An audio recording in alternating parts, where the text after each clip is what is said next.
सर्वांना जय भीम। आज बहुजन संघटकवर सर्वांचं मी स्वागत करीत आहे। मित्रांनो, आषाढी एकादशी उद्या आहे।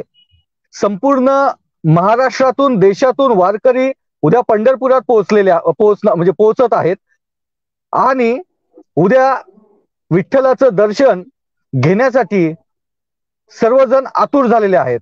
आणि अशा परिस्थितीमध्ये या भर पावसामध्ये संपूर्ण महाराष्ट्रातून मोठा वर्ग हा पंढरपूरला का येतो, हा एक मोठा प्रश्न आमच्या समोर नेहमी असतो। मुळातच वारकरी परंपरा ही फार मोठी परंपरा आहे आणि त्यातून एक बहुजन समाजाला जोडणारी परंपरा म्हणून आपण या वारकरी परंपरेला बघतो। तर अशा परिस्थितीमध्ये आज माझ्यासोबत पंढरपूरहून लाईव्ह आहेत दादा महाराज पनवेलकर, सत्यशोधक वारकरी संघाचे ते महाराष्ट्राचे अध्यक्ष आहे। आज संतांची शिकवण आणि सध्याची परिस्थिती या विषयावर ते आपल्याशी संवाद साधणार आहे। मी विनंती करतो महाराजांना। सर्वांना जय विठ्ठल जय हरी। उद्या आषाढी एकादशी मोठी यात्रा इथे भरलेली आहे आणि बहुजन संघटक या सर्वात मोठी अशी व्याख्यान मालिका चालवणारा हे संघटन, त्यांनी मला आपल्याशी सुसंवाद साधण्याची जी संधी दिलेली आहे, त्यामुळे मी बहुजन संघटक या संस्थेचा फार आभारी आहे। आणि आज मला प्रवचनासाठी विषय दिला गेलेला आहे संत विचारधारा, वारी विशेष आणि या पूर्णपणे वारकरी समाजाची सद्यस्थिती या विषयावर आपण थोडस श्रवण करणार आहोत। श्री विठ्ठलाच्या कृपेने आपणासमोर संतांच्या विचारातून शब्दधन इथे तुम्हाला जाणार आहे। तर आपण सुद्धा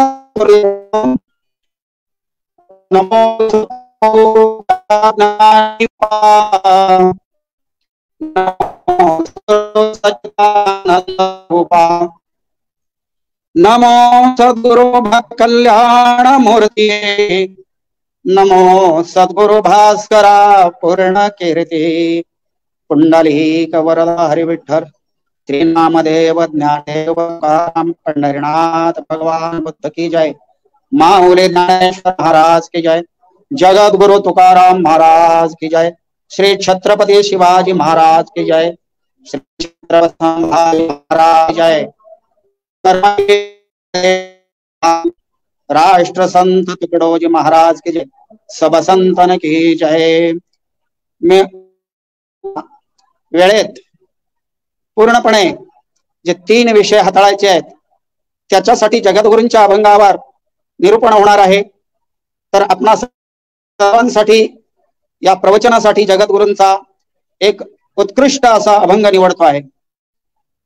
होय होय वारकरी, होय होय वारकरी, पाहे पाहे रे पंढरी, पाहे पाहे रे पंढरी, काय करावी साधने, फळ अवघेची येणे, फळ अवघेची येणे, अभिमान नुरे, कोडाव घ्यायची पुरे, कोडाव घ्यायची पुरे, तुका म्हणे डोळा, तुका म्हणे डोळा, विठो बैसला सावळा, विठो बैसला सावळा, काय करावी साधने, काय करावी साधने, फळ अवघेची येणे, फळ अवघेची येणे। जय विठ्ठल। आपल्या सेवेसाठी प्रवचनासाठी निवडलेला अभंग हा जगद्गुरूंचा एक उत्कृष्ट असं आपल्याला प्रबोधन करणारा आणि वारी कशी करावी किंवा वारकरी कसं व्हावं आणि कोणती नेमकं साधना आपण अंगीकारावी, कोणत्या साधनांचा अंगीकार करावा, याच्याने काय होणार आहे हे सांगणारा हा अभंग आहे। अच्छा. हरे हरे. पांडुरंगा करू प्रथम नमन दुसरे चरण संतांची, त्यांच्या कृपादाने कथेचा विस्तार बाबाजी सद्गुरुदास तुका. जयांचे केलिया स्मरण होय सकळ विद्यांचे अधिकरण, ते चिवंद श्री चरण श्री गुरूंचे, ते नमस्कारुणिया आता काय माझी वाणी. मानेल संतांचे रंजव चित्तासी आपुलिया, आपुलिया भय नाही मी बोलत त्याची. अशा त्या पंढरीच्या पांडुरंगाला त्रिवार वर्णन करून जगद्गुरु आपल्याला काय सांगताहेत, दिंडी म्हणजे काय आहे, वारी म्हणजे काय आहे, हे आपण समजून घेण्याचा आता प्रयत्न करू. पहा, अभंगाचं पहिलं चरण आहे होय होय वार करी. हे चरण आहे.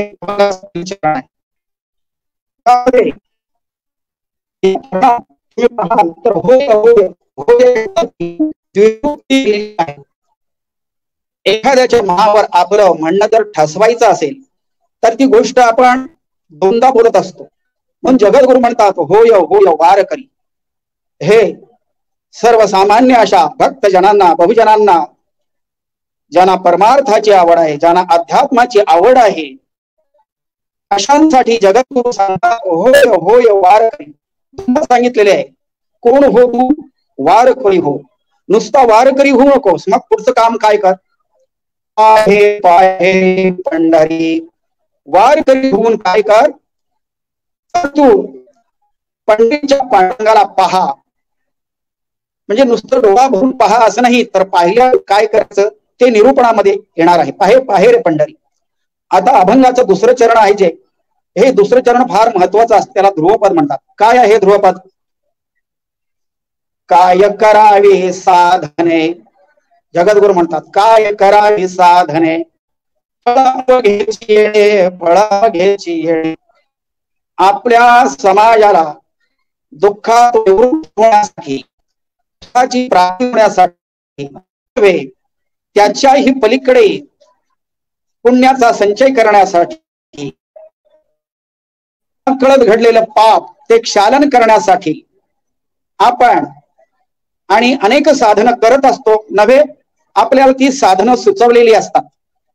जगद्गुरु म्हणतात अशी हजारो साधनं आहेत.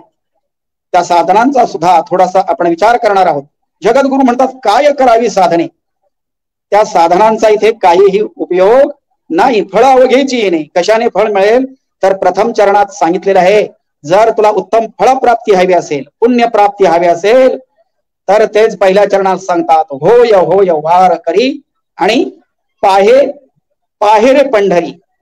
मग तुला सर्व काही प्राप्त होईल, सुख प्राप्त होईल, सुखाची प्राप्ती होईल, दुःखाचा लेश होईल, नाश होईल. मग तुला मुक्ती मिळेल, मोक्ष मिळेल.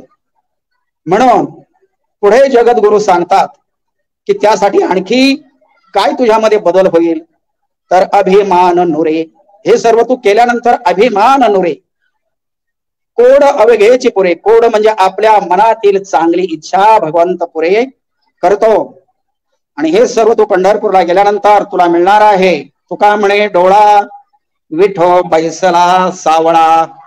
पंढरपूरला गेल्यानंतर, वारेकरी झाल्यानंतर मग तुझ्या दृष्टीत सतत विठ्ठलाचं रूप बसून राहील. तुका म्हणे डोळा विठो बैसला सावळा, काय करावी साधने फळ अवघ्याची येणे. आता या अभंगाचा, जगद्गुरूंच्या उत्कृष्ट अशा अभंगाचा आपण सविस्तर असा अर्थ पाहू. जोपर्यंत वेळ पुरेल तोपर्यंत पाहूया. होय होय वार करी. वार करी या शब्दामध्ये दोन शब्द आहेत खरे. पहिला आहे वार आणि दुसरा आहे करी. पहिलं नाम आहे, सामान्य नाम आहे वार, आणि दुसरं करी हे क्रियापदाचं रूप आहे. वार करी याचा शब्दशः अर्थ पाहिला, वार करी म्हणजे वार करणारा. जगद्गुरु म्हणतील का वार करणारा. वार करणे म्हणजे एखाद्यावर आघात करणे, काहीतरी शस्त्र घेणे हातात आणि मग दुसऱ्यावर वार करणे. जगद्गुरु असं सांगू शकत नाही, पण म्हटलेलं तर आहे, अभंग तर आहे आणि आपल्याला म्हणत आहेत होय होय वार करी.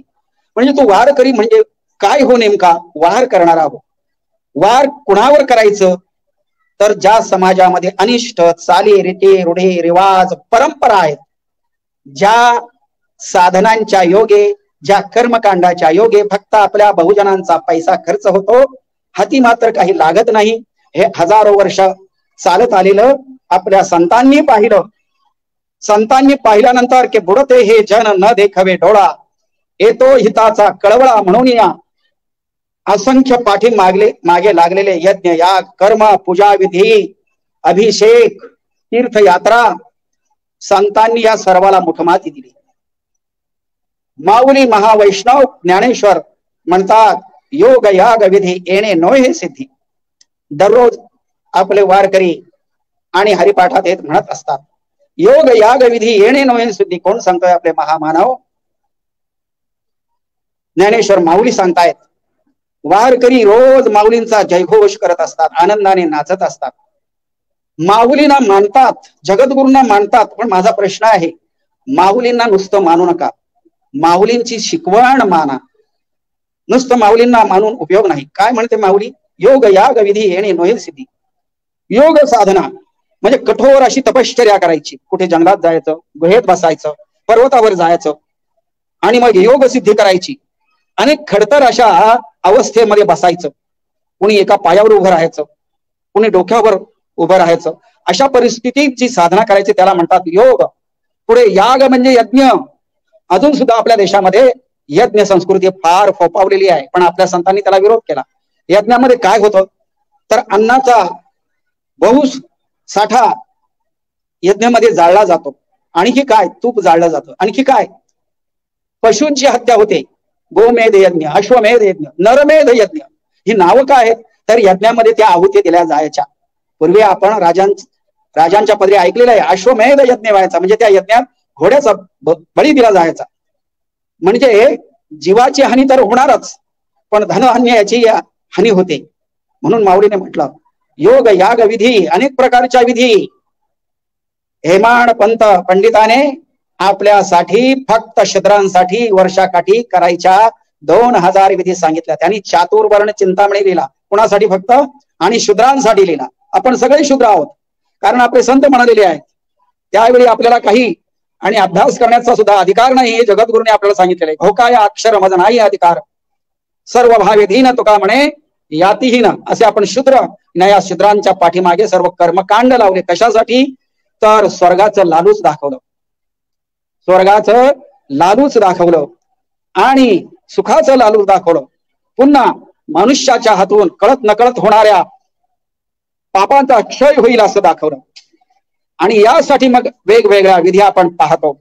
कुठे तीर्थाला जायचं, मग देवाला अभिषेक करायचा, महापूजा करायची, घरी आल्यानंतर सत्यनारायण करायचा. वेगवेगळ्या प्रसंगी वेगवेगळ्या विधी हे माऊलीने सांगितलं. योग याग विधी येणे नोहे सिद्धी. पहा किती सोपा आहे. येणे नोहे सिद्धी म्हणजे काहीच साध्य होणार नाही आहे. काय होईल? वायाची उपाधी दंभ धर्म. अरे हे असे जे कर्मकांड आपल्या धर्मात घुसवलेले आहेत, आमची माऊली म्हणते की वायाची उपाधी आपल्या धर्मात आली, ती उपाधी वायाची उपाधी दंभ धर्म. धर्मामध्ये घुसवलेला हा दंभ आहे. आणि अशा या सगळ्या कर्मकांडामध्ये बहुजनांना एवढं गुंतवलं होतं की त्यांच्याकडे ऐपत असून सो पण त्यांना काही कर्मकांड करायला लावायचे. कुणाचं वडील मेलं, त्याची ऐपत नसायची. वडिलांचं श्राद्ध म्हणजे गावाला जेवण घालायचं. मग त्याच्या पुढे आणि हे धर्म संकट उभं राहायचं की आता माझ्याकडे काहीच नाही, मी वडिलांचं श्राद्ध कसं घालू. पण धर्म मार्तंड ते शोधून काढायचं. त्याच्या घरी जायचे. काय रे तुझे वडील कुठे आहेत? त्याला खोटं बोलावं लागायचं, कारण एवढा मोठा आवाढव्य खर्च कुठून आणणार. एक वेळचं जेवण मिळायची जर पंचायत, मग तो म्हणायचा नाही वडील माझे इथे नाही, परगाव लागेल. किती कधी येतील? आता ते येणारे नसतातच, पण हा खोटे बोलतो. येतील 2 महिन्यात, पुन्हा ते येणार आणि पुन्हा सांगणार कुठे आहेत वडील तुझे? आता ते गेलेले असतात. मग ते बहुजनाला म्हणायचे. आणि त्याच्यावरून एक म्हण समाजामध्ये प्रचलित झालेली आहे की तुम्हाला सांगतोय, ते म्हणायचे बाप दाखव. आता तो बाप गेलेला असतो, तो काय दाखवू शकत नाही. बाप दाखव, बाप दाखव नाही तर श्राद्ध कर. आता त्याची आणि आर्थिक परिस्थिती आणि अशा या सगळ्या कर्मकांडाच्या संकटात शांती बेसले. का? कारण सांगितलं, पुढते हे जन न देखवे डोळा, येतो हिताचा कळवळा, म्हणून या, म्हणून सगळे संत नामदेवांच्या काळामध्ये म्हणजे 13व्या शतकाच्या उत्तरात त्याच्यामध्ये संत एकांती बेसरे काय केलं त्यांनी? एकांती बेसून सर्व सिद्धांत शोधिले, पाहिलं की या अखंड मानव जातीचा उत्कर्ष कशामध्ये आहे, यांची प्रगती कशी होईल, सर्व सिद्धांत शोधिले आणि त्याच्यातून ज्ञानदृष्टी अवलोकिले, अतिशय ज्ञानपूर्वक त्याच्यातून सार काढले, सार काढले निवडून ते हे हरीचे नाम. म्हणजे आम्हाला संतांनी एकच पर्याय दिला की तुम्ही हरीचं नाम घ्या, तुम्ही वारकरी व्हा. वारकरी व्हा म्हणजे समाजामधल्या अंधश्रद्धांवर तुम्ही वार करा, म्हणजे समाजातील अंधश्रद्धा तुम्ही निपटून काढा. वार करायचं, आता तुम्ही म्हणाल वार करायचं त्याच्यासाठी शस्त्र काय? त्याच्यासाठी संतांनी सांगितलं आमच्याकडे शस्त्र आहे, फार सुंदर शस्त्र आहे. अभंगाची सुरुवात त्या अशी आहे, आम्हा घरी धन शब्दांची चरत नाही आणि शब्दांचीच शस्त्रे यत्न करू.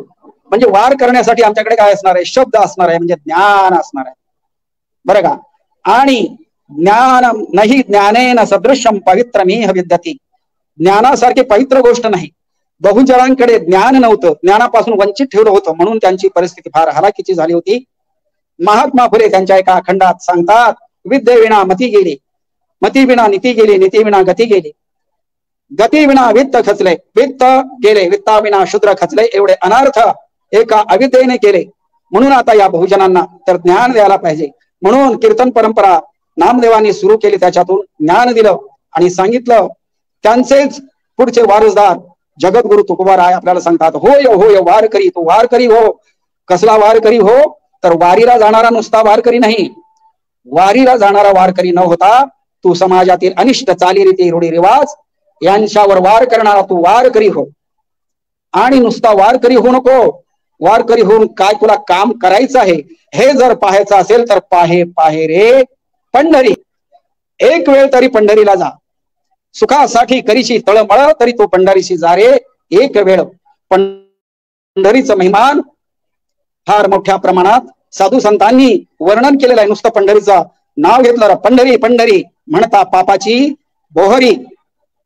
संतांनी सांगितलं की उदंड पाहिले, उदंड ऐकले, उदंड वर्णिले क्षेत्र महिमे. आम्ही अनेक क्षेत्र पाहिली, पण ऐसी चंद्र भागा ऐसे भीमा तीर, ऐसा विटेवर देव कुठे. कसा आहे आमचा देव विठ्ठल? पाहे रे पंढरी. म्हणजे पंढरीला काय आहे? पंढरीशी जना नाही अभिमान. एक वेळ तरी पंढरीला या, कळेल तुम्हाला. पंढरीशी जना नाही अभिमान, पाया पडती जन एकमेका. पंढरीला कोणाशी अभिमान नाही. पंढरीला आला की अभिमान नुरे. अभंगाचा आपलं तिसरं चरण आहे, अभिमान नुरे. जे सगळे थोर मोठे, जे संतांना समन असतात, जगद्गुरु म्हणतात मुंगी आणि राव आम्हा सारखाची जीव. किंवा आमच्या पांडुरंगाला काय म्हणायचं आहे ते जगद्गुरु आपल्या मुखातून सांगतात की आमचा पांडुरंग काय म्हणत आहे, या रे लहान थोर. काय म्हणत आहेत आमचे पांडुरंग? आणि पांडुरंगाचे शब्द आपल्याला संत सांगत आहेत, या रे लहान थोरो, याती भलती नारी नरो, करावा विचार न लगे चिंता कुणासी कुणी असो.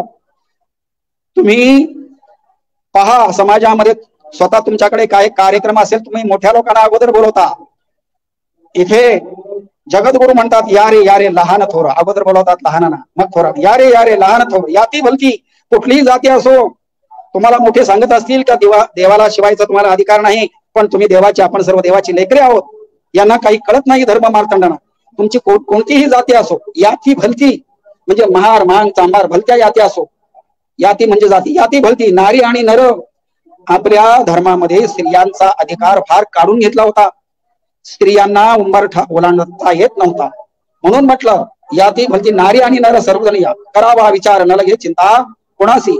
असे हे पंढरपुराला आल्यानंतर मग सांगितलं की तुम्ही फक्त कर्मकांडातून मोकळ होण्यासाठी, तुमच्या आयुष्यात, तुमच्या संसारात सुख मिळवण्यासाठी फक्त एक करा, एक गाऊ आम्ही विठोबाचे नाम.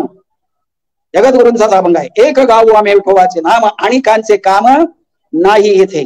माझे वारकरी बांधव म्हणत असतात, पण त्याच्यामध्ये आतमध्ये जाऊन नेमकं आपल्याला आपल्या संतांनी काय सांगितलेले हे अजून कोणाला कळालेलं नाही. एक गाव आम्ही विठोबाचे नाम आणि कापे काम नाही. आता बघा, आपल्याला आपल्या समाजात 33 कोटी देव सांगितले. आता प्रत्येकाला प्रश्न पडतो की हा देव कर, तो देव कर. संसार करताना अडचणी येतात. पहा, संसार अडचणीने भरलेला असला तरी त्या अडचणींवर मात करता येते. तो प्रयत्नवादी असेल तर संसारातील अडचणींवर मात होते. पण तेच अडचणींची जर काही तो चिंता करत बसला तर अडचणी दूर होणार नाहीये. अशा समाज आपल्याला संसारामध्ये आलेल्या अडचणी आणि विठ्ठलाच्या नामाने सहज दूर होतात. कारण विठ्ठलाने आपल्या दैवताने सांगितलेलं आहे की तुम्ही प्रयत्न करा मग मी आहे. गीतेमध्ये आपला विठ्ठलच आहे. म्हणजे प्रत्यक्ष आणि योग पुरुष आपला भगवान श्रीकृष्ण सांगतोय की यत्र योगेश्वरा कृष्ण यत्र पार्थो धनुर्धरा. बघा काय सांगितलेलं आहे गीतेचं तत्वज्ञान, की देवही पाहिजे आणि माणूस पण पाहिजे. नुसतं माणूसही काही करू शकत नाही, नुसता देवही काही करू शकत नाही.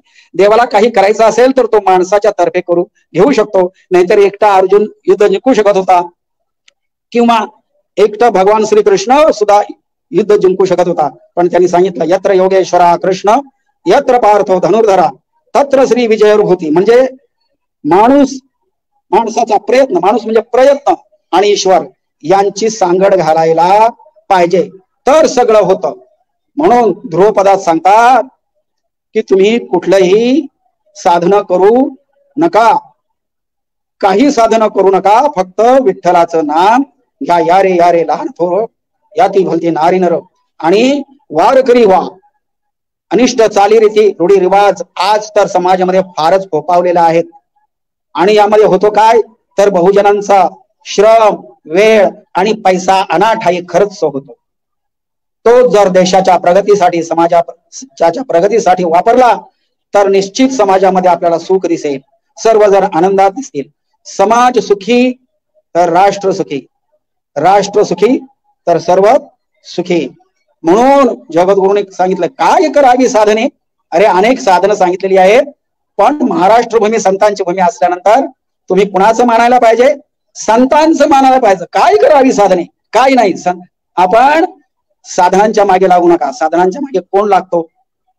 जो जाणून बुजून पाप करतो, जो जाणून बुजून चुका करतो, जो जाणून बुजून दुसऱ्याचं धन हडप करतो, जाणून बुजून वेगळ्या मार्गाने दुसऱ्याला मागे टाकण्याचा प्रयत्न करतो, अशा लोकांना कुठंतरी ते पाप जाचत असतं आणि त्या पापातून मुक्तता व्हावी म्हणून मग तो जातो ब्राह्मणांकडे आणि असं असं आहे, काय करावं, मला फार चिंता वाटते.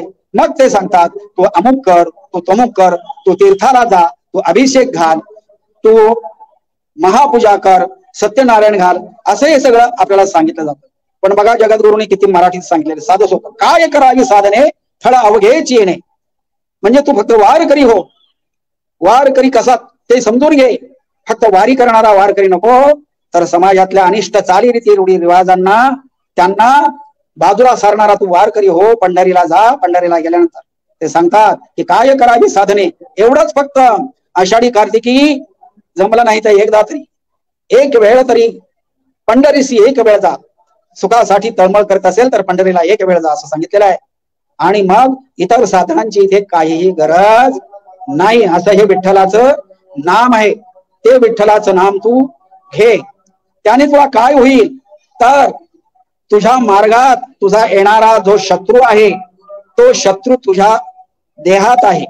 सर्वात मोठा तुझा शत्रू कोण असेल तर तो तुझा अभिमान आहे. म्हणून तिसऱ्या चरणामध्ये सांगितलेला आहे. तिसऱ्या चरणात काय सांगितले की जर पंढरीला आलास, सगळं काही विसरलास, अहम भाव विसरलास, स्वतःला विसरून गेलास, तर मग अभिमान नव्हे. नुसतं देखावा पाहिला पंढरपूरचा की सगळेजण एकमेकांच्या पायावर लोटांगण घालत असतात, तर कितीही अभिमानी माणूस असो तिथे मग त्याचा अभिमान राहत नाही आणि सगळ्यांचं पाहून तो इतरांच्या पायावर सतत लोटांगण घालत असतो. आणि मग कोणी मोठा तिथे पुढारी असो, काही असो, इतरांचं पाहून तो सुद्धा तसं करतो. त्याचं कारण आहे भगवंत चराचरामध्ये भरलेला आहे, म्हणजे तसा तो सगळ्या जीवांच्या मध्ये सुद्धा आहे. जगद्गुरु सांगतात की भगवंताचं खरं उत्तम स्थान कोणतं आहे तर त्याने सांगितलेलं आहे, एक अभंग जरी गाथेमध्ये नसला तर उत्कृष्ट आहे. देह देवाचे मंदिर, आत्मा परमेश्वर. किंवा गाथेमध्ये याच अर्थाचा अभंग आहे, देही असोणी या देव कार्य फिरसी निर्दैव. मग आपल्या देहातील देव जो आपला आत्मा आहे तोच आपला देव आहे. मग त्याची शांती, अरे तू इतरांना फसू शकते पण स्वतःला फसू शकत नाही. म्हणजे तुझ्या आतमध्ये असलेल्या ईश्वराला तू फसू शकत नाही. जर तुला हे पूर्ण कळलं की देव माझ्यामध्ये आहे, हे जर 100% समजलं तर निश्चितच तू वाकड्या मार्गाला जाणार नाही. तुला क्षणोक्षणी प्रचिती येईल का तो माझा अंतरात्मा सगळं पाहत आहे. मग असं जर तुम्हाला संतांनी सांगितलेलं ज्ञान उचित प्रकारे कळू आलं, खरा ईश्वर कळू आला, त्याची भक्ती कळू आली, तर मग अभिमान नुरी तुमच्यामध्ये कोणत्याही प्रकारचा अभिमान शिल्लक राहणार नाही. आणि अभिमान गेला तुका म्हणे देव झाला. काय सोपं सांगितलेलं आहे. लोक देव बाहेर पाहतात, लोक देव मंदिरात पाहतात.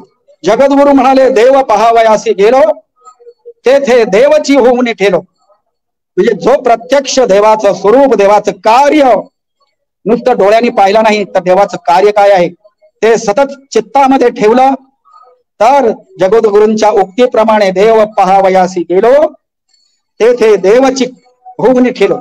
नाहीतर या नरदेहाचा काही उपयोग नाही बरं का. इतर पशु पक्ष्यांच्या देहाचा उपयोग तरी होतो. पहा, आपलं काही जनावर बैल वगैरे मेलं तर त्याची चामड्याचा उपयोग होतो, रेड्याच्या चामड्याचा उपयोग होतो. म्हणून कबीर म्हणालेले पशु का होत पनैया नर का कछु न होय. आपलं शरीर जाळून टाकलं जातं, काढून टाकलं जातं, पण पशु प्राण्यांचं ते मेले तरी त्यांच्या शरीराचा काही भाग इतरांच्या उपयोगी येतो. म्हणूनच कबीर म्हणाले असतील पशु का होत पनैया नर का कछु न होय असं म्हटलेलं आहे. पण पण पण अगर एक बार नर करणी करे सो नर का नारायण होय. आता हे रामकृष्ण हे काय कुठून आढाळातून आलेले नाही, तर त्यांनी जन्म घेतला आणि आपल्या कर्माने, चांगल्या कर्माने ते देवत्व पदाला प्राप्त झाले. तसं जगद्गुरु म्हणतात तुम्हालाही देव होता येत, पण तुमचा अभिमान गेला पाहिजे. थोडा अभिमान सुद्धा झाला तरी तो पांडुरंगाला पचत नाही, मान्य नाही. तिळभर जरी, तीळ किती असतो आपला, तिळभर जरी होय अभिमान आणि मेरू तो समान भार देवा. देवाला फार काळजी वाटली.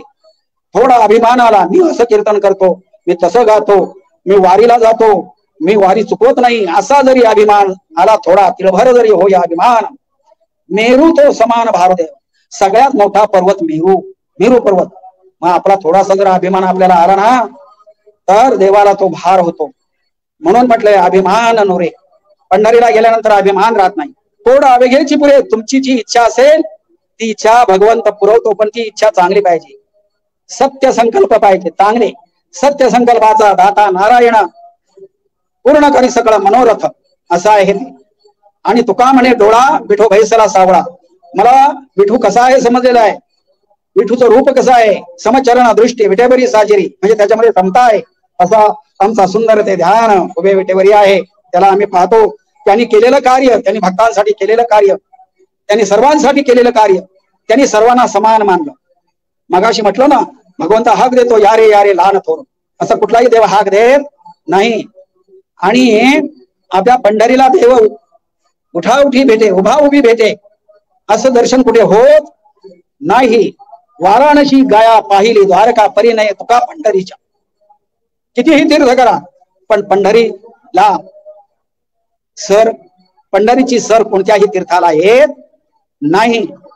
म्हणून आपण इथे यावं, एक वेळ विठ्ठल डोळा भरून पाहावं, तिथेच डोळे घट्ट मिटून ते रूप आपल्या हृदयामध्ये साठवावं.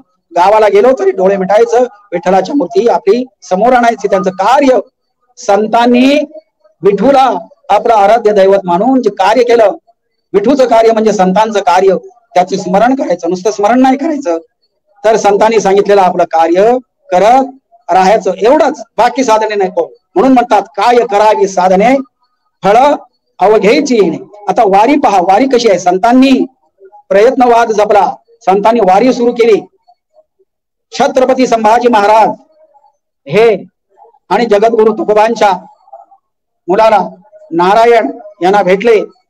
कारण जगद्गुरु इथून गेल्यानंतर त्यांचं कुटुंब सगळं परागंदा झालं. त्यांना भीती वाटली जगद्गुरूंप्रमाणेच आपल्याला हे पुन्हा कुठे पाठवतील काय, म्हणून सगळं कुटुंब परागंदा झालं. पण ज्यावेळी संभाजीराजे गादीवर आले त्यांनी जगद्गुरूंच्या कुटुंबाला शोधलं, देहूमध्ये आणलं, नारायणरावांच्या हस्ते आणि जगद्गुरूंची पहिली वारी सुरू केली. जगद्गुरूंची वारी आळंदीला आल्यानंतर माऊलीच्या पादुका सोबत घेतल्या. म्हणजे इतिहास खरं सांगतोय की अगोदर जगद्गुरूंची वारी आली आळंदीला आणि मग त्यांनी ज्ञानोबा तुकाराम लोक म्हणायचे काय चाललंय, कुणाची वारी चाललंय. म्हणून प्रत्येकाला उत्तर देताना किती उत्तर देणार म्हणून ते सतत भजन गायचं, ज्ञानोबा तुकाराम. अशी ही वारी आषाढीची आणि कार्तिकीची या वारीचं फार वैशिष्ट्य आहे. ही वारी तुम्ही केली तर आयुष्यभर तुम्ही कधी आजारी पडणार नाही, दीर्घ आयुर आरोग्य तुम्हाला लाभेल. मग याच्यामध्ये दैववादापेक्षा याच्यामध्ये त्याचं थोडस आपण विज्ञान पाहूया. वारीला चालणारे लोक पूर्वी जेव्हा चालायचे तेव्हा अनवाणी चालायचे, चपलाच नसायच्या कोणाकडे. अनवाणी चालताना उन्हात चालायचे, पावसात चालायचे, थंडीत चालायचे, खूप पाऊस पडला का थंडी. अशा प्रकारे वारी चालत असताना ह्या निसर्गातल्या सगळ्या घटकांचा आणि परिणाम, उन्हाचा परिणाम, पावसाचा परिणाम, थंडीचा परिणाम, असं हे चालत जाणार. अनवाणी चालल्यानंतर पाया जमिनीचा स्पर्श झाला. आता पहा, आता लोकांना वेळ लागलाय. सकाळी चालतात, तास 2 तास चालतात. चालावं, पण तास 2 चालण्यापेक्षा घरी काहीतरी अर्धा तास काम तरी शारीरिक करावं, म्हणजे घरचं काम पण होईल, चालणंही चांगलं आहे. असं अनवाणी चालल्यानंतर मग आपल्या पायांचे जे काही खाली काही स्पर्शबिंदू असतात त्यांना जमिनीचा स्पर्श झाला तर आजारापासून मुक्ती होते. म्हणून अनवाणी चालावं. पावसाचा परिणाम झेलत जातात, उन्हाचा परिणाम झेलत जातात, मग त्यामुळे त्यांचं शरीर राकट बनतं. अशी ही आणि पंढरीची वारी आहे. बरं, पंढरीची वारी तुम्ही पाहिल्यानंतर तुम्ही आश्चर्य व्हाल. इथे तुका म्हणे वृद्ध होती तरणे असे नाचत जातात. नाचत जाऊ त्याच्या गावाखेळी, असं नाचत बागडत उड्या मारत येतात आणि दिवसाला 20-25 किलोमीटर चालतात. आपल्याला 5 किलोमीटर आता चाललो तर आपण दमून जावं अशी आपली शरीर झालेली आहे. पण दिंडी जी आहे ती दिंडी आपल्याला तसं आणि बळ देतं. का बळ देतं? म्हातारे सुद्धा चालत असतात. 60, 70, 75 वर्षाचे म्हातारे चालतात. त्यांना श्रम का होत नाही? तर ते गात जागा चाललेले असतात. पायाने चालत असतात, मुखाने हरिनाम घेत असतात आणि ते नाचत चालतात वारीमध्ये. असं म्हणजे कोणतंही काम आपण आवडीने केलं आणि त्यांना इतरांची सोबत असली तर ते काम आपल्याला डोईजड होत नाही. म्हणून वारीमध्ये चालणारे त्यांना थकवा जाणवत नाही. एवढंच नाही तर जेव्हा मग वारीचा 1 दिवसाचा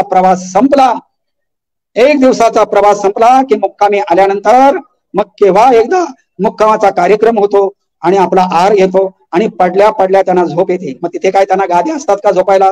काही नाही नसतं. कुठे खडकावर, कुठे वाळू, तर भर पावसात आपल्या डोक्यावर काहीतरी छत्र घेऊन झोपत असतात. म्हणजे अशा परिस्थितीत, प्रतिकूल परिस्थितीत आपलं शरीर त्याला कसं सामोरं जाईल हे वारीमध्ये घडत असतं. म्हणून अंग टाकल्या वारकऱ्यांना झोप येते. इथे पहा, श्रीमंत गाद्यांवर लोळत असतात, एसी असते, पण त्यांना काही झोप लागत नाही.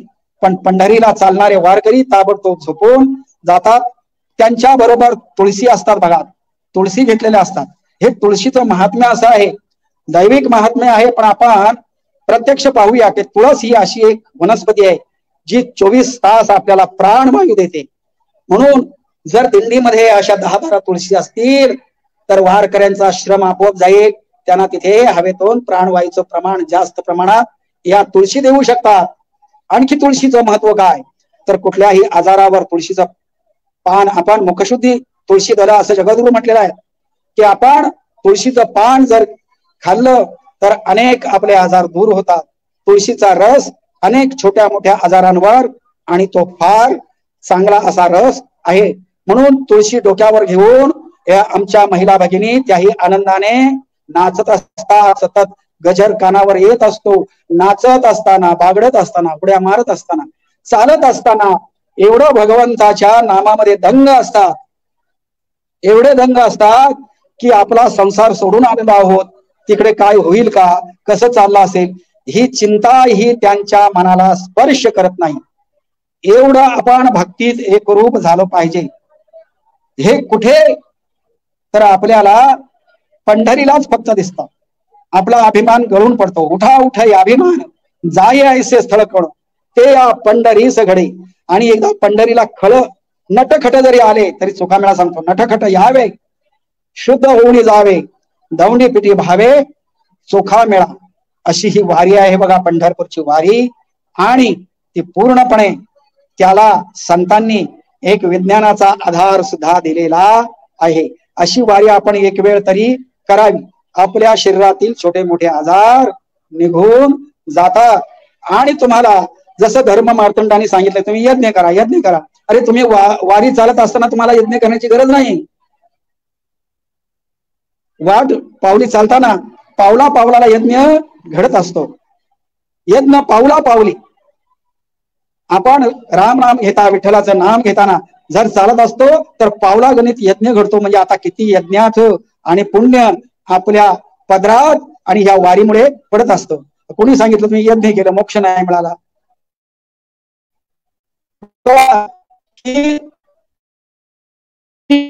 तुम्ही फक्त विठ्ठलाचं नाम घ्या, मोक्ष तुम्हाला. मुखी नाम हाती मोक्ष ऐशी साक्ष बहुतांची, अशी ही पंढरीची वारी आहे. सगळं काही मिळतं, सगळं काही मिळतं. अभिमान जातो, जो अभिमान आपल्याला घातक आहे.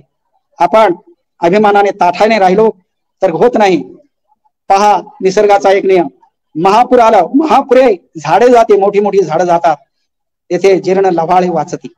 का वाचतात? का त्यांच्यामध्ये वाकण्याचा गुणधर्म असतो.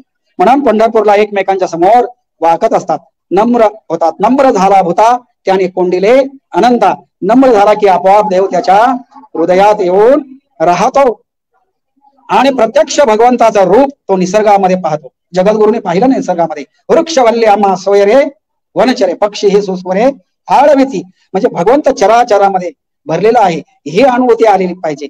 वारकऱ्यांनी घेतली पाहिजे. नुसतं म्हणायचं नाही विठ्ठल 40 स्थली भरला रीता ठाव नाही उरला. अरे तुला हे माहिती झालं पाहिजे की जसं माणसात सर्व सर्व जीवसृष्टीमध्ये निर्जीवांमध्ये सुद्धा भगवंतच आहे. हर एक वस्तू त्यांनी निर्माण केलेली आहे, त्याच्यामध्ये आपण भगवंत पाहिलं पाहिजे. म्हणून आपल्या माणसांची चिंता केली पाहिजे, तशी पशुपक्ष्यांची सुद्धा चिंता केली पाहिजे. पशु पक्षी कीटक आहेत म्हणून झाडांवर फळं येतात, म्हणून धान्याची फलसिद्धी होते. आता कीटक मारायला लागले, धान्याचं प्रमाण कमी झालं आहे. एवढं सगळं आणि हे विठ्ठलाचं महत्व आहे. आणि हे सगळं आपल्याला वारकरी धर्माने सांगितलेलं आहे. वारकरी धर्मापासून अमोल अशी शिकवण आहे. पण झालं काय?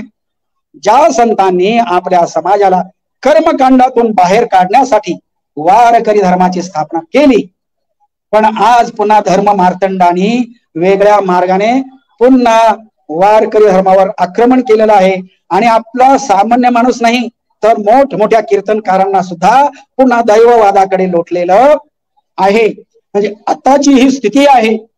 आणि आताचे कीर्तनकार आपल्या संतांच्या विचारापासून खूप दूर गेलेले दिसतात. ही खरी खंत करण्यासारखी गोष्ट आहे. त्यांनी जरूर गाथा वाचावा, त्यांनी जरूर ज्ञानेश्वरी वाचावी, त्यांनी जरूर तुकोबांचा गाथा वाचावा, त्यांनी जरूर भागवत वाचावा. आणि जसं ज्ञानदृष्टी अवलोकिले संतांनी तसं शोधून पाहावं. मी मगाशी सुरुवातीला माऊलींचा अभंग सांगितला. माऊलीच म्हणते का पहा माऊलीला कोणता धर्म अभिप्रेत आहे. शेवटचं सांगतोय. माऊली म्हणते आता विश्वात्मके देवी येणे वाघ यज्ञ तोषावे. सगळे जण म्हणतात तो, पण अर्थ काय तो कळायला पाहिजे ना. आता विश्वात्मके देवी म्हणजे माऊलीने कुणाला नमन केलं? विश्वातल्या देवाला. म्हणजे विश्वामध्ये जेवढे देव माणसाने वेगळी वेगळी नावं ठेवलेली देव आहेत, माऊली म्हणतात ते देवाचीच रूप आहेत. आता विश्वात्मके देवे येणे वाघ यज्ञ तोषे तोषोनी मज द्यावे पसाय दान आहे. आणि काय सुंदर सांगितलं, जे खळांची व्यंकटी सांडो, जे दुष्ट आहे त्या दुष्टांचा वाकडा मार्ग संपून जावो. गीतेत तर भगवान श्रीकृष्ण अर्जुनाला म्हणतात धनुष्यबाण उचल आणि हे पापी लोकांना मार. पण आमची माऊली आमचे संत सांगतात नाही, जे खळांची व्यंकटी सांडो तया सत्कर्मी रती वाढो. असा हा सुंदर मार्ग. कुठलाही तुम्ही गाथा पाहिली, अनेक गाथा पाहिल्यात, अनेक ग्रंथ जरी पाहिले, महाभारत पहा, रामायण पहा, तिथे कुठलाही एका धर्माचा उल्लेख नाही. म्हणजे आमच्या संतांना, आमच्या ग्रंथकारांना फक्त मानवता धर्म अभिप्रेत होता. या मानवतेची जपवणूक करा आणि मग तुम्हाला तरच म्हणता येईल की आम्ही संतांच्या राज्यामध्ये जन्माला आलेलो आहोत आणि संतांचा महान वारसा आम्हाला मिळालेला आहे. असो, रामकृष्ण हरी, जय विठ्ठल. आपल्या या संघटनेने मला तुमच्याशी वाद करण्याची जी संधी दिली, आता इथे वायफायवर हे सगळं जॉईन झालं. मी बोलतो आहे पण तुमच्यापर्यंत कुठपर्यंत पोहोचलं असेल तर ज्यांनी ही संधी दिली त्यांचं आभार माना. मनपूर्वक तुम्ही ज्यांनी मला ऐकलं त्या सर्वांचा आभार. मोजक्या फक्त एक 45 मिनिटाच्या वेळात हे प्रवचन आपलं होतं आणि या संधीचं तुम्ही ऐकून सोनं केलं. जे काही संतांचे सत्य विचार आहेत ते संत विचार परखून घ्या. संत म्हणतात की कोणी सांगितलं म्हणून विश्वास ठेवू नका. सत्य असत्याशी मन केले ग्वाही. सत्य काय आहे असत्य काय आहे कोणी काही सांगेल. ऐकावे जनाचे परी करावे मनाचे. असो ही झालेली सेवा पंढरीच्या पांडुरंगा चरणी अर्पण करतो. तुम्हा सर्व भाविकांच्या चरणी अर्पण करतो आणि इथे सेवेला पूर्ण विराम देतो. जय विठ्ठल जय हरी.